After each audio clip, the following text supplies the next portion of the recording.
Hello everyone, Josh here with Analyze Games, bringing my first impression video for Guardians of Cloudia. Now this is a new MMORPG that just released globally. I've been playing it for a few minutes here, just trying to get a little bit of this and that understood so I can give you guys a better experience with the video. So, right now what you can see is we're currently on some of our ongoing quests. These are kind of like the beginner quests, trying to just get you kind of acquainted with the game, learning the functionality, you know, all the different tools and stuff that are available that you can use to explore and enjoy the game. So right now we're in a quest that is using EXP potions to level up our pet. So we're going to do that, and I'm going to get you guys caught up on what you've missed to get us to this point. So let's go ahead and go into our pet panel here. I call it the pet panel because it just sounds cool.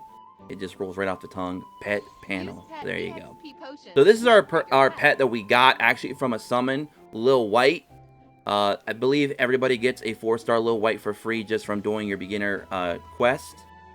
So we got to go and upgrade that. Oh, they want us to level him up more. They're like, he ain't strong enough. You got to level him up to the max. Not really. Okay, so we only had to level him up a little bit. Just to level 10. So that's Captain Dennis. Unexpected news. Let's go and do this quest. There is auto pathfinding, as you guys can see. Your pet follows you as well. You'll see a lot of similarities in this game.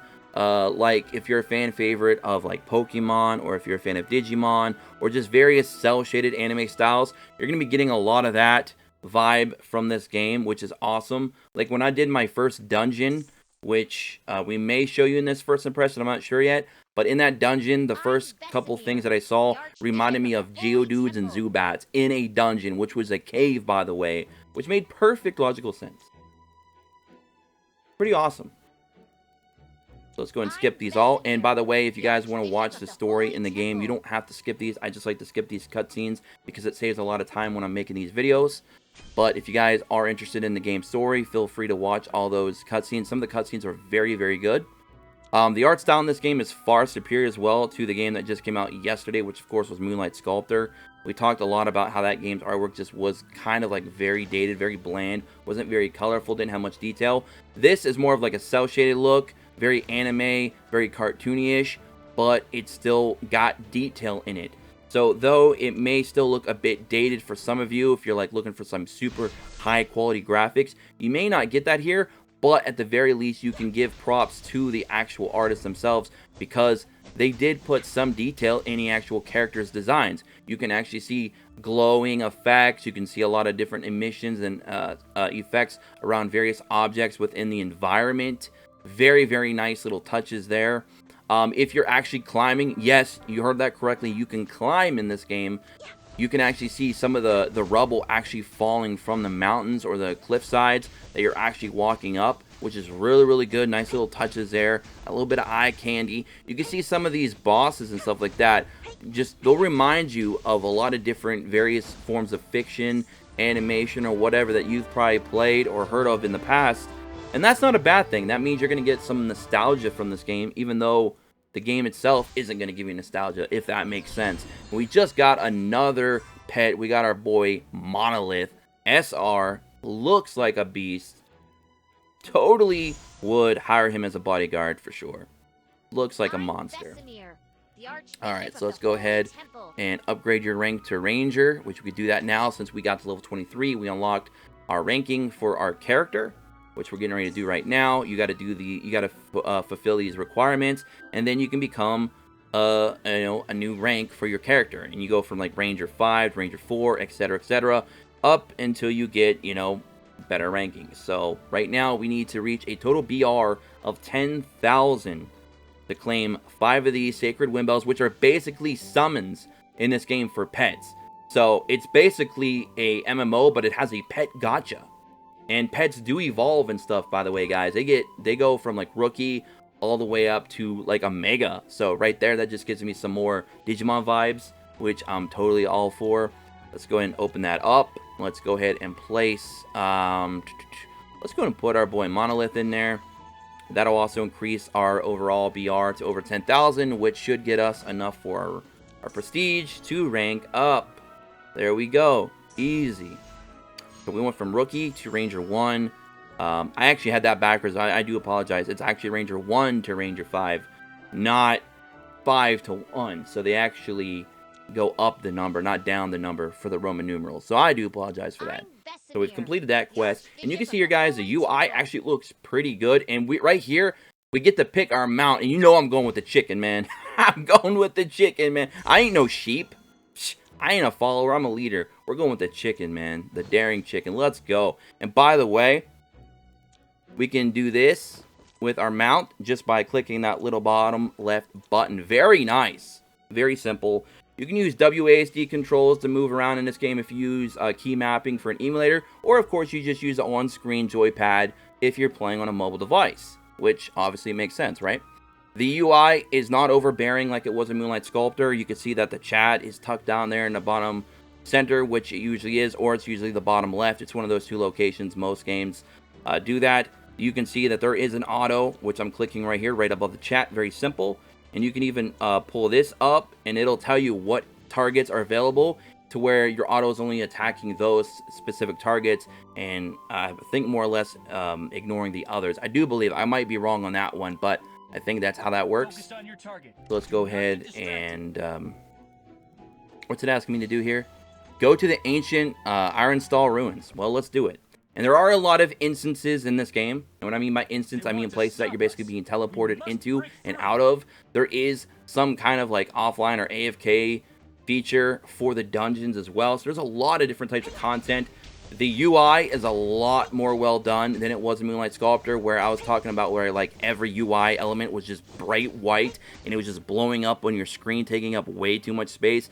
These elements are a lot more detailed, a lot more fitting of the game style, and they're a lot more separated and pushed off into the corners of the screen, so you're able to enjoy more of the actual gameplay overall.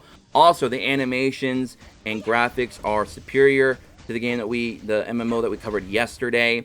It's still not going to be some high quality game that you're going to get from like an Epic 7 or even the quality of perhaps Genshin Impact. However, if you're looking for more of an anime cell shaded type design with, you know, a lot of detail in the coloring, so, you know, there's definitely a lot of work there in the coloring, then you're gonna enjoy this game. This is just a fun little, you know, anime RPG, something that you would see out of like 2012 to 2015.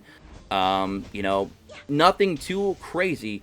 And if we go down here, we actually have a boot icon in the bottom right corner. If you click that, it's got a 30-second cooldown, I do believe, and it allows you to move fast for a short period of time. Like for like a few seconds, you can move very quickly. You also have your skills here. Obviously, they unlock at various levels, and eventually you'll be able to actually level those skills up and even learn new skills. So that's going to be really cool. So you can enhance your skills, level up your skills through a skill hierarchy, if you will, which is kind of common in an MMO.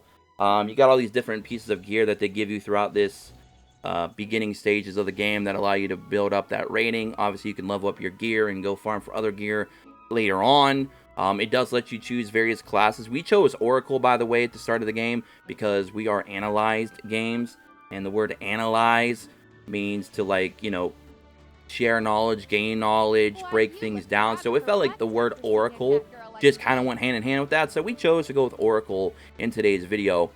And since I am more of like a southern boy, I wanted to go ahead and give my female character pigtails. So there you go. We gave her pigtails. It is what it is, man. Yeah, maybe it's a stereotype, but why not? So we're just kind of going through various missions right now, trying to just kind of progress a little bit as I talk and explain what's going on in the game. And like I said, guys, like when you open up the panel, look at this. Look at this UI. This UI is very well done. We might even do a few summons here before we get out of the first impression video. We're sitting at around 9 minutes now. And by the way, guys, I will have all the links to the game's social media in the description below, so definitely go check those out. I'll also have the message pinned in the comment section, so definitely check those out if you want to follow this game on Facebook, etc. So let's go ahead here. Let's see. Follow the tutorial. So now we want to speak with Nasami. And I just can't get over the fact that I'm riding on a chicken. I'm sorry. I just can't. That to me, I almost am so excited I want to give it bonus points for my ending grade that we always do here, because we do grade these and give you a grade out of 10 at the end of the video. So if you guys want to stay tuned for that, I probably should have mentioned that at the beginning. but a lot of people who watch this channel probably get the probably understand that by now. But for you new users out there, yes, and there is co-op, by the way. Yes, there is co-op. We're gonna go and follow the captain. So we're just gonna wait for this person to go. Right now, we're on target Iron Dock. Level 25 to 38 is the requirement to join this co-op party. You can shout, you can recruit, you can recommend. It's really nice. It shows you your character level, your name, what your ranking is. Right now, we're all just Ranger 1s. We're all a bunch of noobs. And we're all following the captain, who right now is Archos, or Archos, however you say his name. So as soon as he enters a dungeon or some kind of instance, we click ready up. And boom, we're going into a new instance. So now we're all just kind of off to the races. We're all together now. We are one big happy family going on an adventure together. So if you guys have a few friends that want to play a game that allows you to have an extensive co-op, very cool looking artwork, you know, for the type of game that it is. And if you want to feel some of that, you know, Pokemon, Digimon-esque vibe, you're definitely going to get all that and more from this game. And the UI is clean. It's out of the way. It's great. We even got our damage being calculated there in the top right. Right now, I'm such a pimp. I'm chilling at 9k damage. Get on my level, you noobs. I'm gonna say that I'm probably gonna end up not having one of the top damage. But you know what? Right now, we're relishing the moment. We are #1 at the moment. So you can see here, just all the various different things. We have the Iron Dog right now. We have the bounties. There is a bounty in this game. You can send off your pets to help you with bounties, and then they're time limited to where like you have like, you know, so and so amount of time, and then it'll finish the bounty for you depending on how big the bounty is. Or you can just use your in-game currency, your premium currency, and speed that up. You have your Starlight Treasure. You got your arena, which unlocks at level 26. We're not going to really dive into arena in this first impression video, but you guys get the idea. And the effects for the animations and stuff for the skills, they look really, really good. The music, it's okay.